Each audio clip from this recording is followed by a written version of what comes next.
Well, I'm glad you're here too, because I know you can answer questions too for, as they come up too.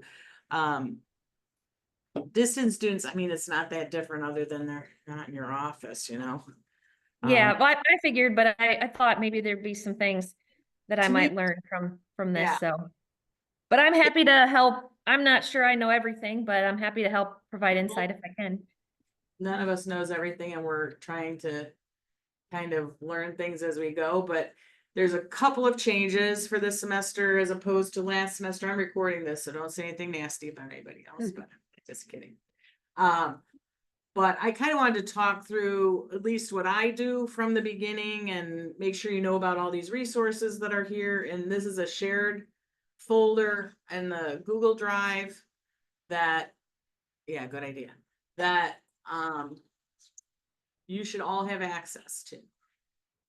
Okay, so the big things that are in here are the degree plans, which I find very useful. Hi Ryan. Sorry. No worries. There's some things I put up just recently on how to get your advisees from Workday. It isn't perfect. In fact, I've been sending emails to the registrar to clean up some of the advisor registrations as I learn of mistakes, because I had some that weren't coming up that were mine and were coming up as mine that aren't mine. And so we want to make sure we tighten that down so people don't get lost in the shuffle. So if you need any help in that, let me know.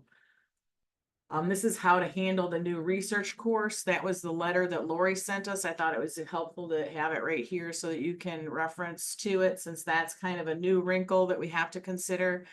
And she has done, it's very helpful to go to your P1s, P2s, and P3s, and you have the different options available to you there. We'll talk a little bit more about that in a minute. Here's a sample email to advisees. I noticed there was a sample in here, but it didn't address any of the things like doing their self-evaluation, like checking their plan. It was more about getting into Starfish to register an appointment with you. So that is helpful if you're using Starfish. I personally don't recommend using Starfish because it doesn't look at your schedule. I use Calendly, which I love, and it's free, and the student can make an appointment with you, and they can even schedule a Zoom call with you, and it comes up on your calendar, and it's a lot better. When students do things I'm probably talking out of school here because I think that they'd like us to use Starfish, but it isn't too great, I don't think, for scheduling. Things will pop up and I've already have a meeting then, or something, and then I've got to write to the student, well, this isn't going to work, use Calendly, so I try to be proactive about that. If they actually read my email, they should see that they should go to Calendly. I know that's not always, shouldn't be assumed that they read my whole email. So those are the 3 documents I kind of just left out for you to find easily. Sandy, I do have a comment about Starfish. I used to use that too, and it worked okay, but I've just been using Microsoft Bookings, which is also free through Microsoft. So Probably gonna it like to teach that anyway, because that's, Yeah, so just for those of you, if you're interested in learning about that, I'd be happy to share, but it links automatically to your Outlook account and you can set parameters for advising meetings or office hours or whatever you'd want, similar to the Calendly does it app. look at your Outlook calendar? Yeah. And does Yeah, it, can you, Teams, I guess you probably schedule a Teams. it's it automatically schedules a Teams. It's just part of the Microsoft suite. So the student can automatically have a I Teams. have an option to schedule an in-person meeting with me or a Teams meeting with me, Perfect. and they pick. That's really, those are the things that I'll probably change too. Thanks, Laura. And is it hard to do, or will I be able to figure it out pretty easy? It was pretty easy. Yeah, All right. If you think it's useful to put something up there if you have a moment, if somebody would put it up there, that might be helpful to others. Great, thank you. Does everybody know how to populate? So mine was not populated here. So when you go to your advisee page, it should come up with, I'm in Workday, sorry. Oh, Skip to okay. Workday. Skip to Workday. And it'll bring up all your students here, this is a student that is not mine, you know, like that one, I've never even seen or heard of this person, but she keeps coming up on here. So I have to take that one off. If you don't have anything here, you should be able to use your little wheelie here to add them on here, and you just have to fill out the thing. And I think on that sheet in your advising folder that I made, hopefully it will walk you right through that. So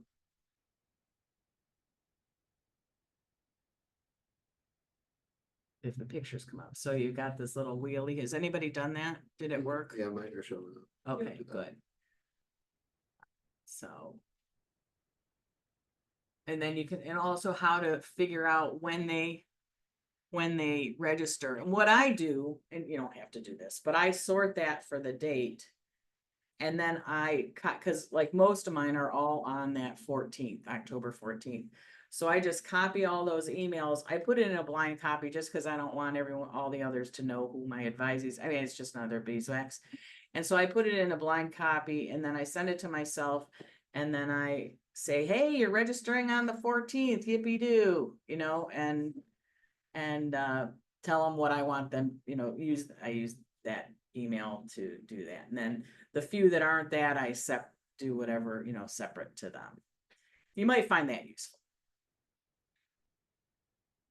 It also has other stuff, like all these reports have way too much stuff in them. And so, but it does sometimes have stuff you'd like to know. I have found more and more, and this is up to you, how hard you want to work to get a hold of your students, but sometimes I text them. They seem to respond to texts more than they do to emails. I don't know if anybody else has tried that, or I don't know if you found that, Chad. I don't use text too often. Yeah, I think I mean, cause then they have your phone number, you know, which isn't maybe what you want. But I have found it's with some people, that's the best way to get them to show up. If they're struggling, I sometimes write something like academic peril or something like that in the subject line. And 2 or 3 students have told me that got their attention. Like after they graduated, they said, you know, I'm really thankful, that scared me. And I decided I better pay attention to what I was doing. So don't be afraid to like say something that's gonna get their attention. For those that tend to ghost, which we all have some of those. Okay, so everybody knows how to get a hold of their students, find out when I don't know, Laura, do you know how to look into their Workday account and find their registration date? Cause I haven't been able to do that. I know it's somewhere. Yeah, if you go to the registration tab, if you tab over to registration, No, I know where that That- is. I go into the actual students. I think that's it, right, Chad? It's at the end of the plan, which makes no sense to me, but okay. So if you go in, I just met with Kelly today. So, I think it's Kristen. Kristen, thank you. I think that's STMA. Could have picked somebody with an easier name, but there she is. So if we go to, I gotta somehow write that down, because, or maybe I'll make a little thing to, because I had some people, like I said, that were my advisees, but they didn't come up on my report. There it is. Yeah, why there? Don't know. But there it is. Sandy, that's where I was saying, I don't think it shows up on the Excel thing that you download, the instructions say here's how you find, here's how you download. I don't see it showing up in the Excel table It does. anymore. Okay, I I looked did at it. mine. But I can look at yours and see if I can help. Did anybody else have trouble finding the I registration found it date? in Workday. Using that that registration table? Yeah. Yeah, that download table. So there's probably just something, Deborah, that maybe we can figure out together. But so, cause everybody else I think was able to find it, but this, if you just know the student's name and you wanna see, that's where you find it. Don't know why. It's not where I would have put it, but that's okay. All right.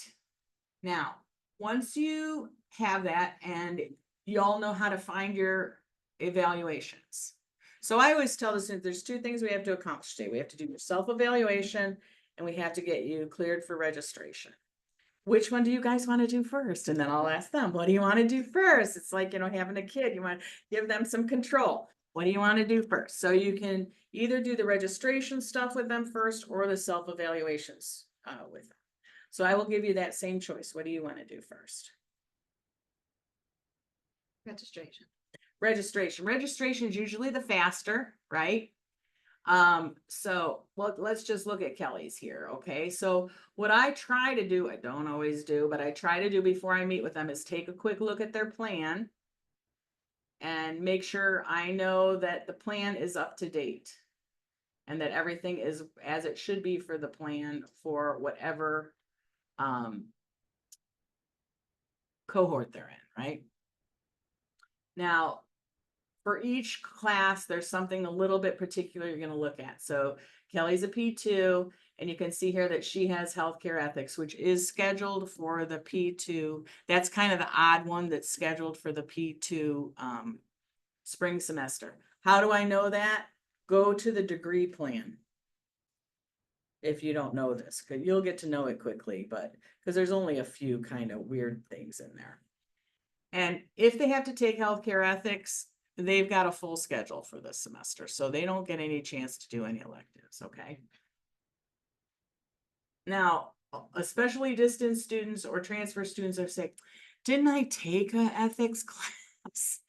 And if it's there and it says eligible to enroll, it doesn't say transfer credit given or anything like that, or course or waived or anything, then yes, we expect them to take it. They need to still take it.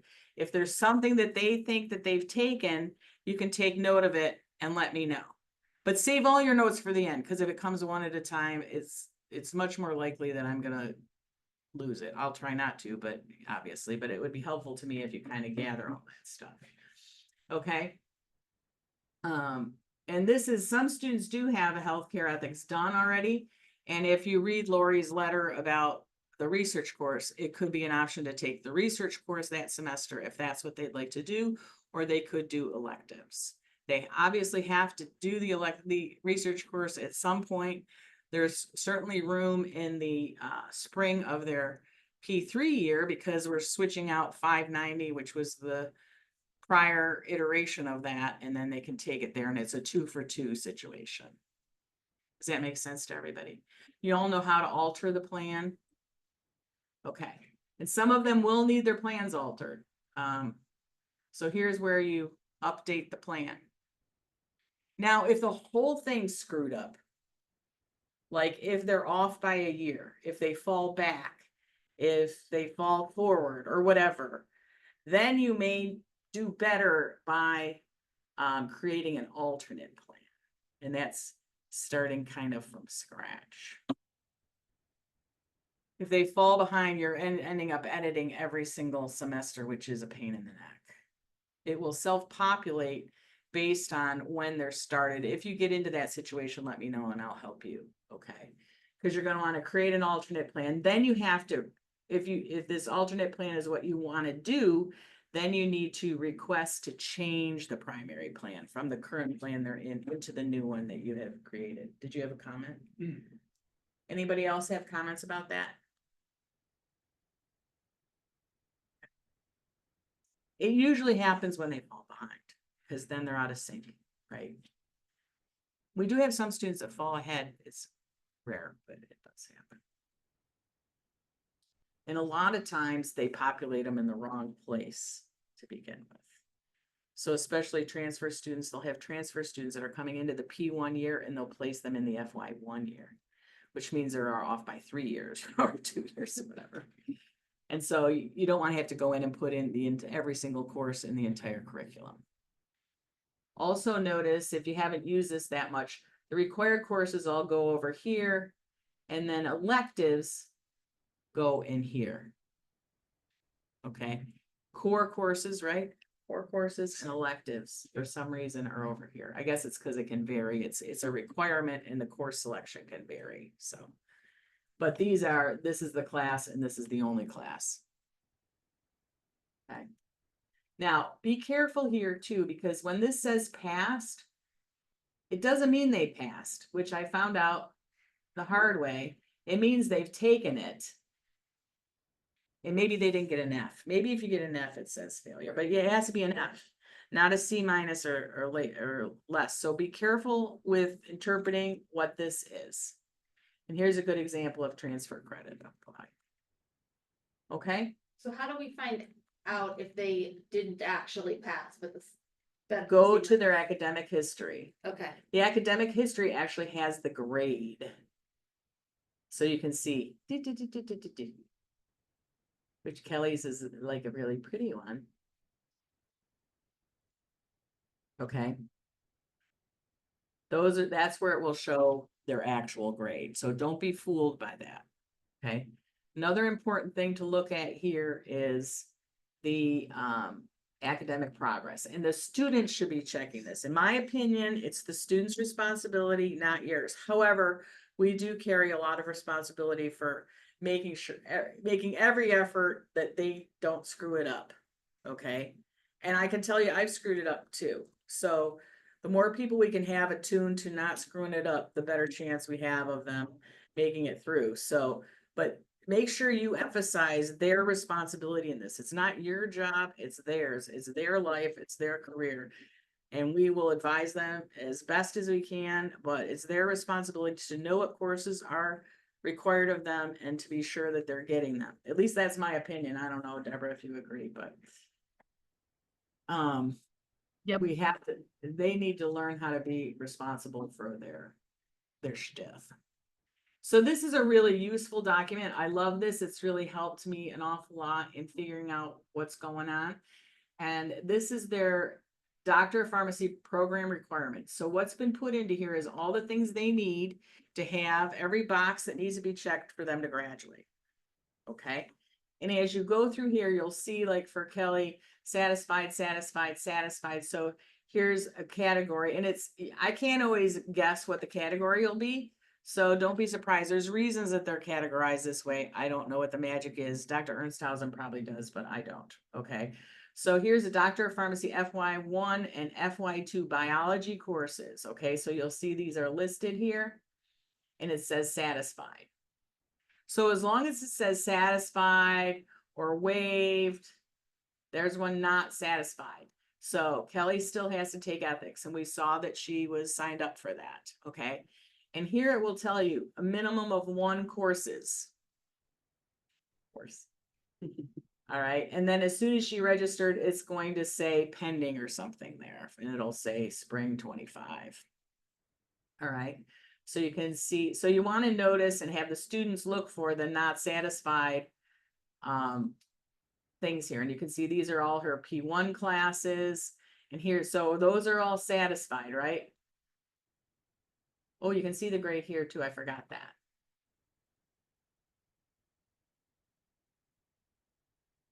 All right. And then you can see she's in progress of her P2 classes. And you can see she's in the fall. There's no grade there yet because there's been no grade assigned. And then and if you want to know, so for example, what's in this? What does she need for the Doctor of Pharmacy? Okay, it tells all the courses she needs.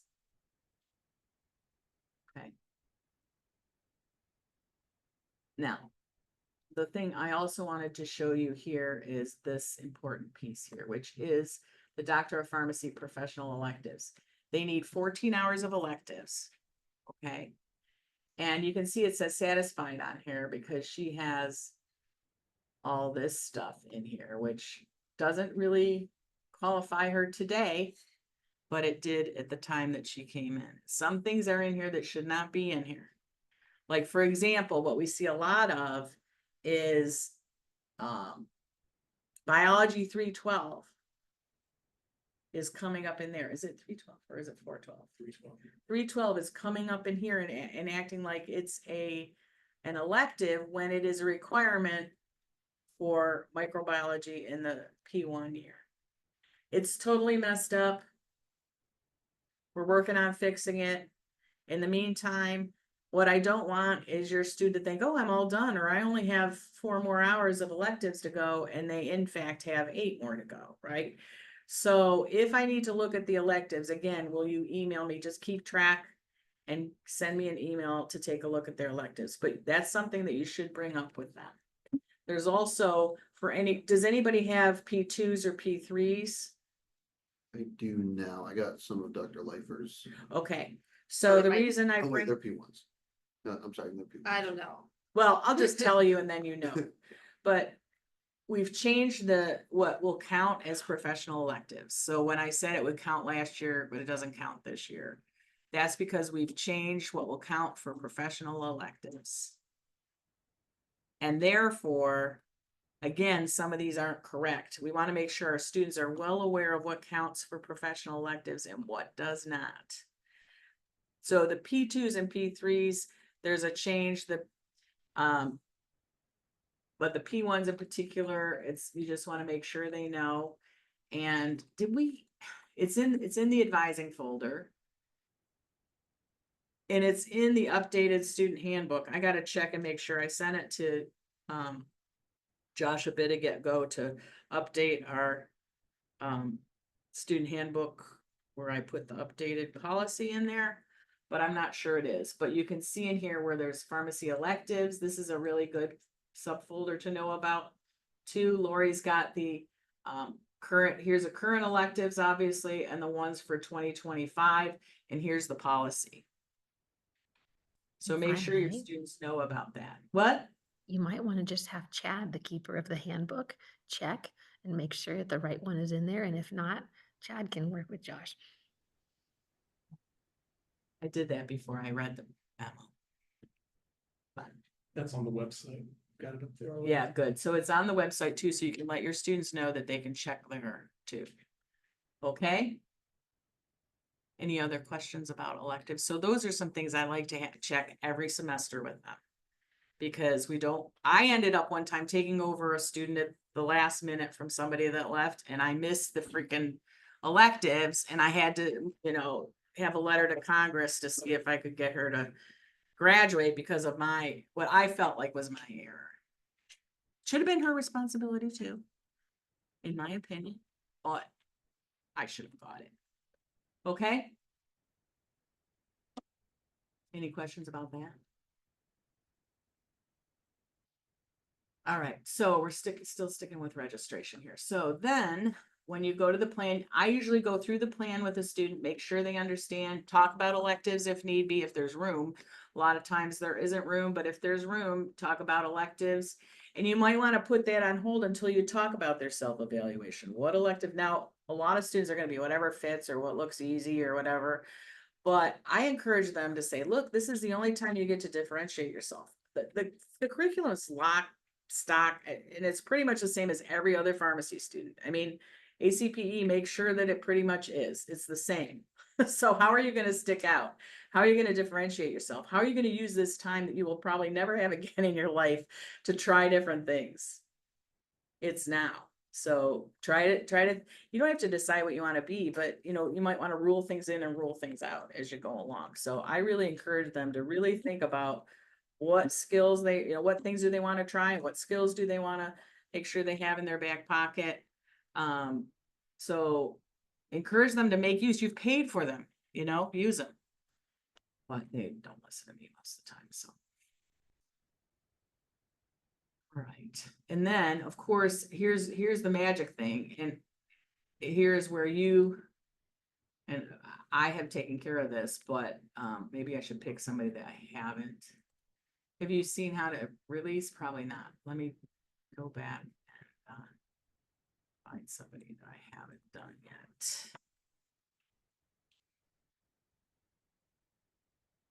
Spell that right.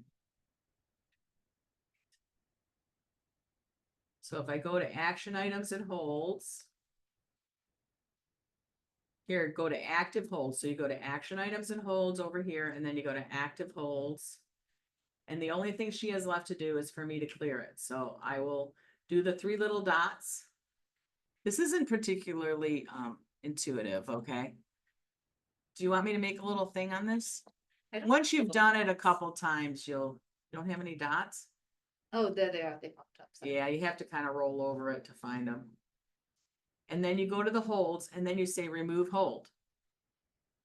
But that isn't it. You have to keep going. That doesn't do it.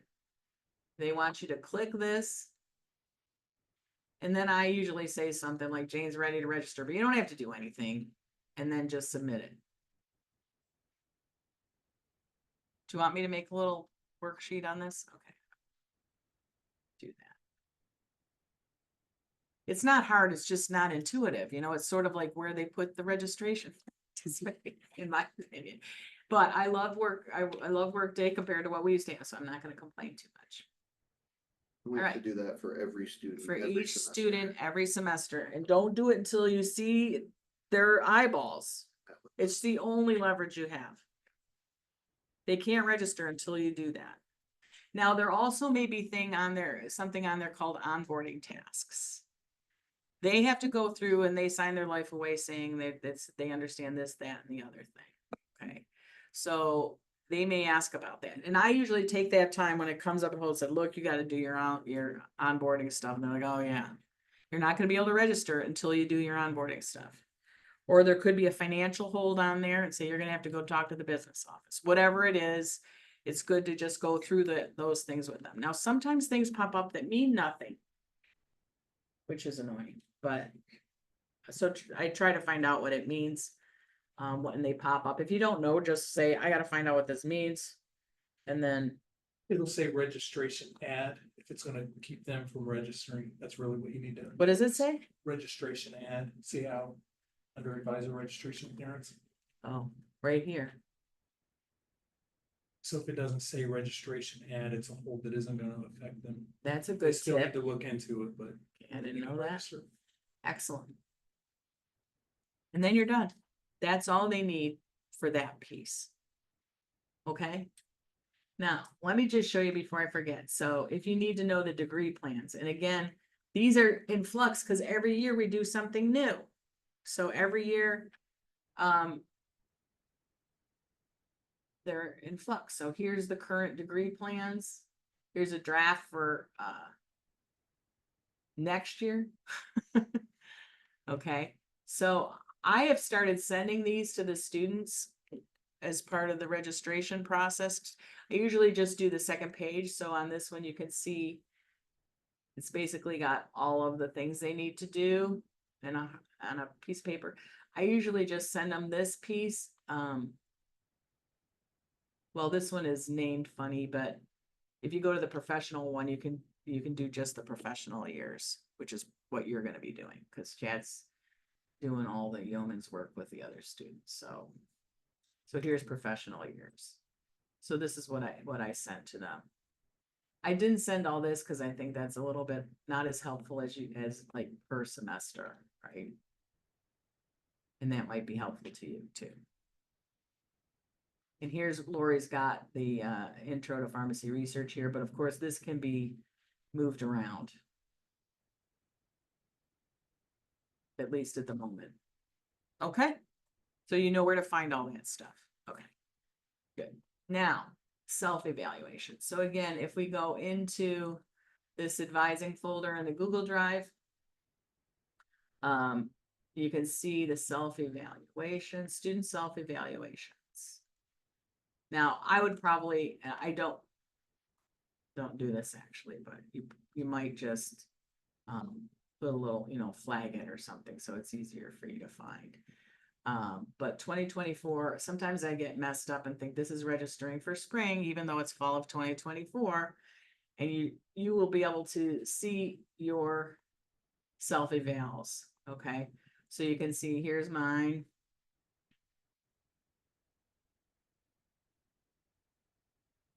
Maybe.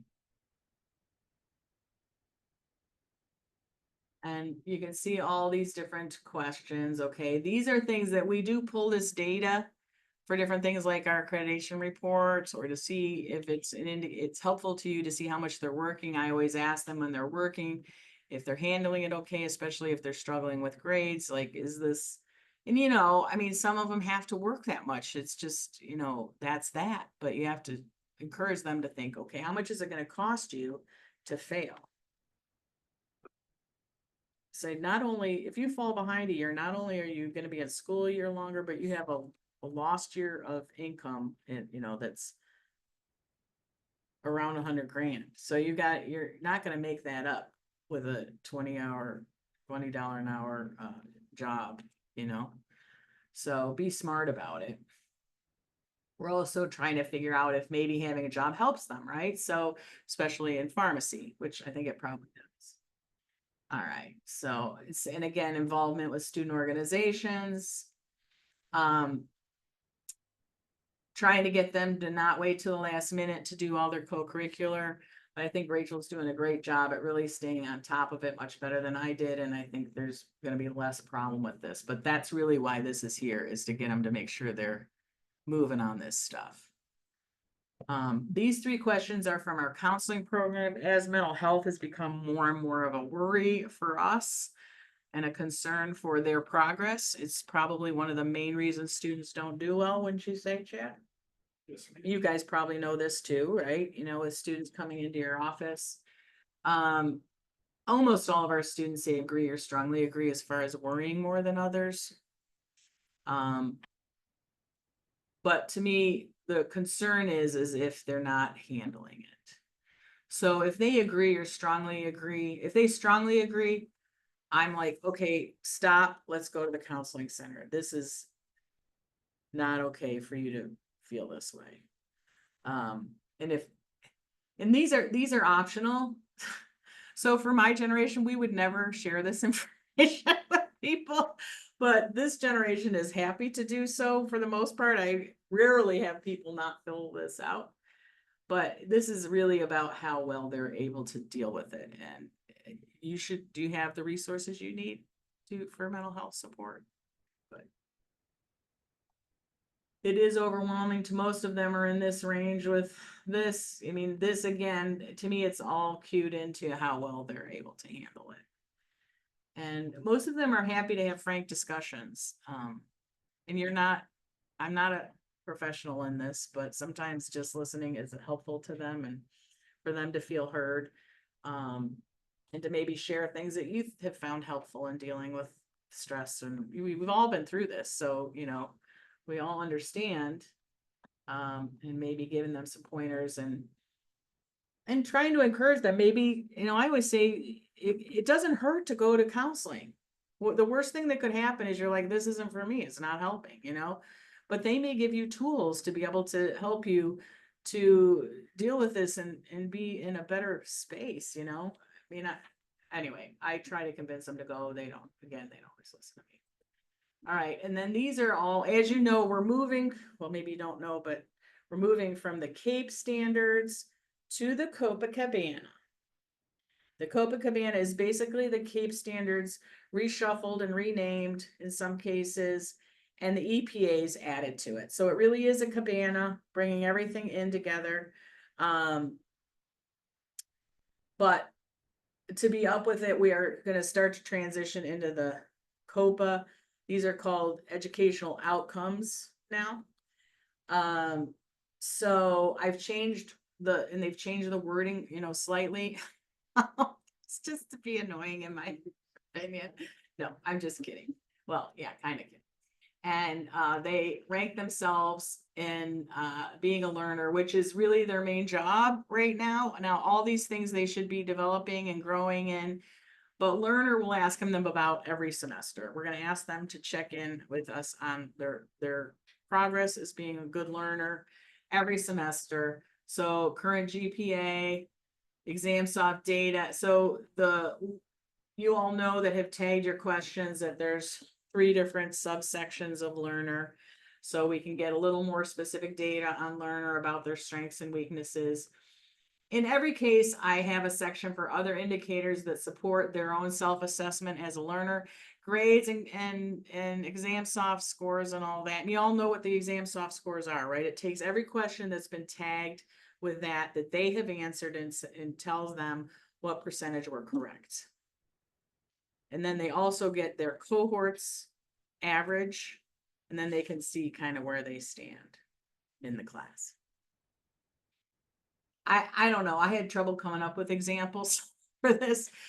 In the past, I called these proof points and no one knew what that meant, so I hope this is a little easier to understand. So basically, why did you rate yourself that way? You know, what helped you come to that self-assessment, okay? Problem solver, and I have put the definition from the COPA 2022 standards here. And I just talked to him a little, I don't always talk to him about everyone, but I do talk to him about the ones that they felt like they're weak in, or if it's a strength, I think, okay, you need to double down on this, right? And figure out how you're gonna use this for your career path.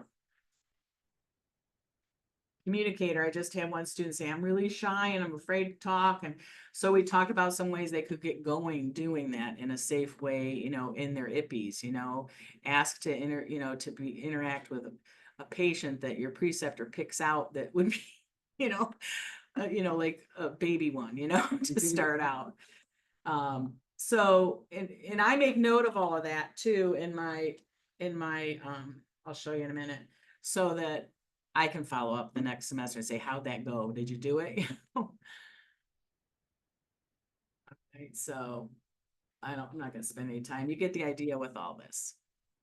And this was useful data for our ACP self-study. You know, we can see where we're strong, where the students feel like they're stronger, which I think is an important piece, you know, versus not feeling. And you can, a lot of them, especially the P1s, have not really feel like they have any experience at this yet, etc. So next semester, it'll be learner again in the rest of the COPA educational outcomes. There's 5 more, 4 more, I don't remember. Then what we want them to do is look at all this and decide, what does it mean? How can this guide me, you know, in my career decisions, in my differentiators? Am I gonna try to do something with an IPPE site? Am I gonna try to do something with electives or with the groups that you're in, or maybe get involved in a different group? So those are really the only things you can do to differentiate yourself, or maybe just plan something for the summer. You guys will have ideas about that. And I know, for example, when people come and say they're interested in veterinary medicine, I always send an email to Lauren, don't I, Lauren? Or, you know, and I don't know exactly what you guys do, but as we learn, we should share that so that we can direct our students to those folks for some meaningful career advice, you know? Because a lot of this doesn't take us, but when it comes to the career, that's really where we can help them, right? Talking about residency, a lot of them will say, I want to do this. I said, well, you're going to be doing a residency then. So you need to start thinking about how you're going to, again, differentiate yourself so you can be as competitive as possible for a residency. So what do we do if they haven't filled out this form by the time they meet with us? Cause like, for example, I have 2 advising meetings tomorrow and I don't have any responses. I would send it to them again and say, this needs to be done before you show up in my office. Okay. And I have in the past pulled it up and filled it out Okay. with them. I don't want to do that, but Yeah. because they should take the time to do that themselves, Right. in my Okay. opinion.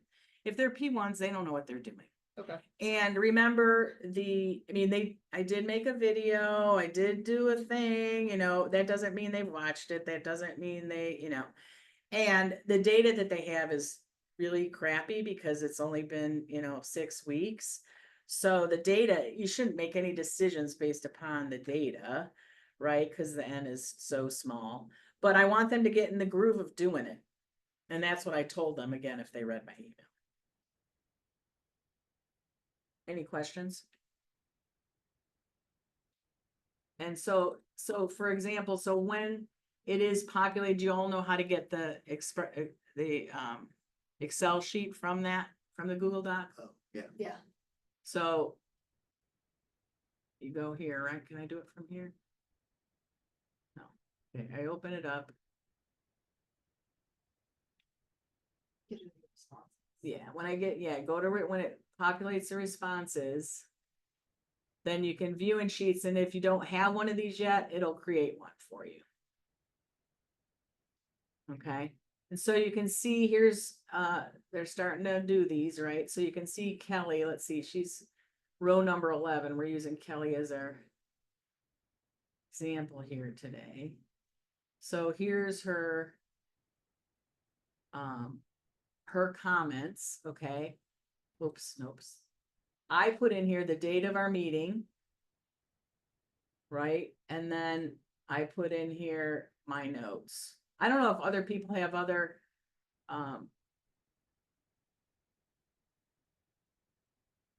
other things. Oh, I also forgot. Oh no, that's all I have. I put in notes so that I can follow up with her on whatever we talked about last time. So here's one I just did today too. And I also like to look and say, okay, I'll strength. She says, okay, I'm gonna do this. So we said, well, what can you do to do that? What's your plan? It's nice to say you're gonna do it, but what do you plan to do? So those are the things. That's what I spend most of my time on, is talking about what they got out of it and what are we gonna do about it. Does this help? And then you can pull this up, right? For next semester, pull this up and say, okay, Flora, last time you said this, so how'd that go? Or did you not do it? Why didn't you do it? How do we make sure you do it this time? Or if you still think that's important. Does anybody else have any pointers? Laura, I don't know, is Deborah still on here? I don't know who's on here. Does anybody else or Chad have any pointers to, well, you don't do these with them, do you? I Oh, you have some. some P1s and P2s, yeah.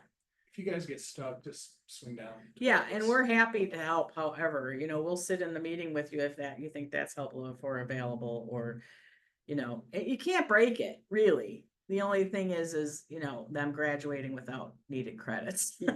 But again, put it into their court, right? And we do audits too, so. Oh, I did have a question. When you were looking at Kelly's plan, Yeah, did it say EXT on there, or does it only say that when they actually go to I register? think it only says that. Just This, okay. the Okay. section is not on there. Yeah. Okay, That's why we have to remind them to okay. register for the EXT Yeah. ones. Okay. The Even with P2s know parent that, but maybe ones. not the P1s, I have a lot of people. Yeah, you need to remind them of that, yeah. Before I register with or I meet with my advisees for the registration meeting, I usually have them create a safe schedule in That's a good their idea. workday. And then I can see what sections they're planning to register for.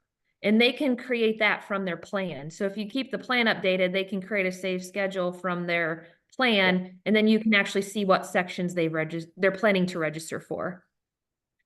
Yeah, I always explain it's 3 steps. We put the plan in, that's our job. Try to keep the plan up to date. Then they make a schedule from the plan. That's their job. And then once we released them, they can then register from the schedule. There's just a button they push, so you don't even have to be awake at 7 o'clock on, Monday morning. You just open it up, press the button, and it's done. And for most of it, it's in the professional years, you don't have that much choice anyway,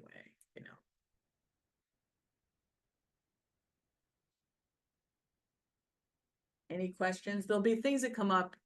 There's always a zillion things that come up that we won't anticipate, you won't anticipate, but for the most part, like I said, you can't break it, so. Anything else, Laura or Deborah or whoever's on?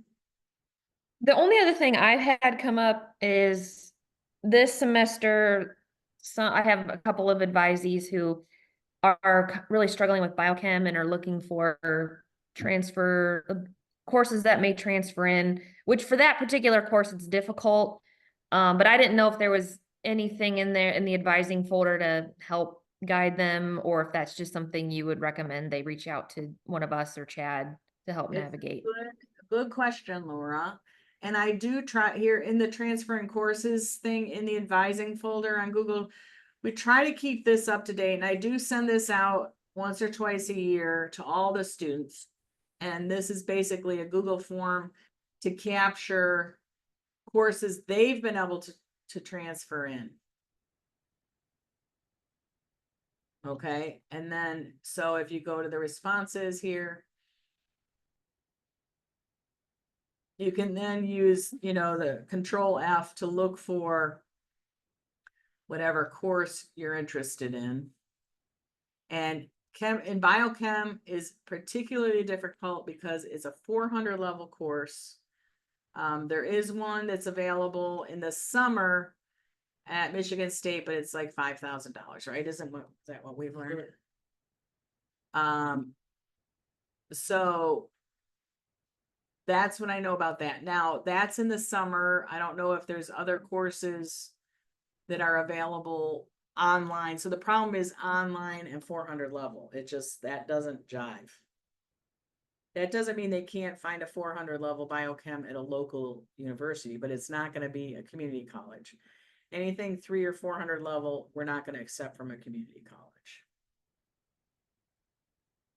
Because they only go to 200 level. Does that make sense? That's why cell bio and biochem are both problems. And transferology is a good thing to use, but I don't know.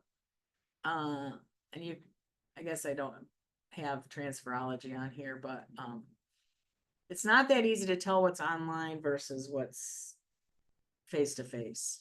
So you can't sort for that. Now, I tell the students always, without fail, to fill this out and get this back from the registrar before you commit to taking the class. Because you don't want to take the class and find out it counts for biology 100, instead of biology 300. And that's right there again in the advisor folder under the transferring courses. It's also, is that on the student page too? The transfer? We should probably add it. Yeah, we can. It's in Workday though, under student resources and advisor resources. But we're gonna try to put it on our webpage, the college's webpage for the student, on the student tab. We're gonna try to put some helpful documents. And if you find one of these, put it in here, will you? If you learn about one of these. Yeah, biochem is a bit of a mess. Shouldn't have said that. I didn't mean that. And that's the form, they would just fill it out, send it to the registrar. Correct. And they would return it back saying, This is what it counts for. Okay. Now you have to sign it. Oh, okay. Yeah, you have to sign it and Lori has to sign it. So I usually just have them send it to me and then I sign it and send it to Lori and then help You guys can sign facilitate it. that with the student. Sign it. Ryan can sign it. Probably anybody can sign it. I don't know why, I don't know why we need all these. All right, or at least I've signed a bunch of them, so, and they haven't come back as far as I know. Also in this folder, see, these are things I use. I don't think you care about these degree plans. It's a demographic study. Here's this is an email if you're using, I changed the title of this for using Starfish because that's really what this emphasizes, which I don't think any of us recommend. There's helpful documents in here.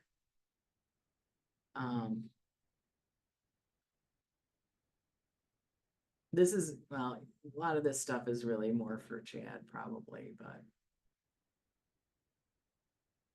I don't know, you might be able to find something helpful in here. I'll probably move some of this stuff over to that, but I think this is a good place for it now. I have done some in-services that, again, they're out of date now, kind of,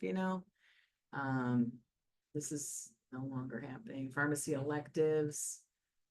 That's one you're gonna use, transferring courses and student evaluation and degree plans. I think those are the ones you're gonna use the most.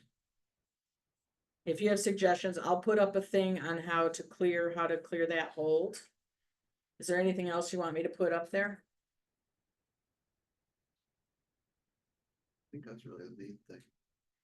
So again, there's some things changing here. I'm gonna try to move some of this stuff into Enflux, which you don't know about, but hopefully we're gonna do that next semester. We don't want to do anything too new with ACPE coming, because then they'll say, oh, we'll monitor and see how that's going later. So we'll just keep on the DL about that, but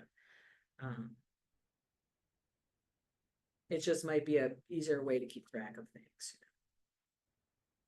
All right. Any other questions? Thank you for your attention.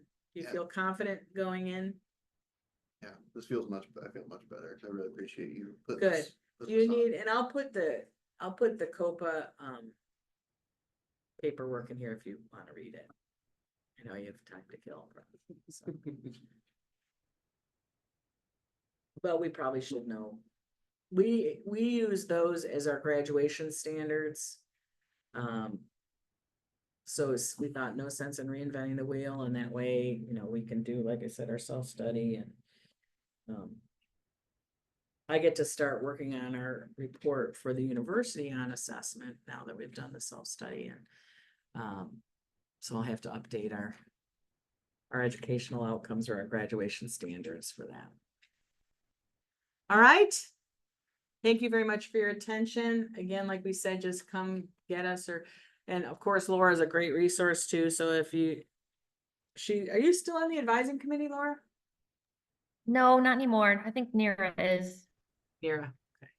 Nira will be, but Laura's, she wins it. Yeah, that committee, she would probably admit that there's not a lot of information for specific pharmacy advising. It's more Right. general advice, so. Yeah, Yeah. and ours is pretty specific with our self-evaluation process and Mhm. such. Yeah. We're gonna be adding, well, I won't tell you about that. See you later. See you next time when we Hey, Jen, hopefully get some things. Can you look at Lucas's stuff with me? All right, right, thanks, guys. Everyone, Bye. Thank you. Thank you. There's It not isn't that satisfying intimidating. things that aren't making sense to me. They need to be weighed